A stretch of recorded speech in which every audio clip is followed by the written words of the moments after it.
Bharat New Zealand champions trophy final में बाजी मारी नहीं भारत।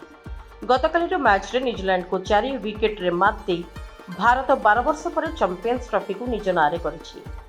भारत पक्षर रोहित शर्मा का दमदार बैटिंग देखा मिलता। फाइनल मैच रे भारत को विजयी हेबारे से गुरुत्वपूर्ण भूमिका निभाइथिले। गतकाली मैच रे टॉस जीति न्यूजीलैंड प्रथम बैटिंग निष्पत्ति नैथिला। ओपनिंग जोड़ी भल आरंभ करथिले भी बड़ स्कोर करि पारि नथिले।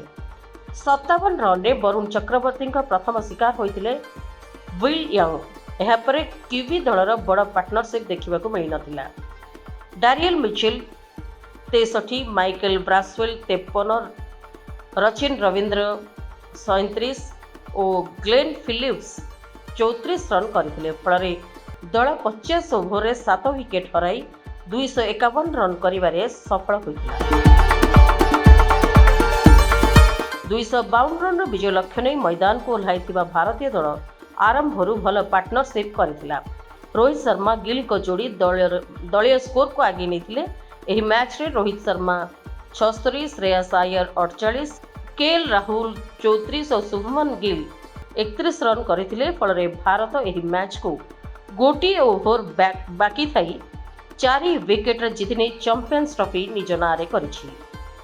ब्यूरो रिपोर्ट, रिपब्लिक ओडिशा, साधारण लोकଙ୍କ स्वर।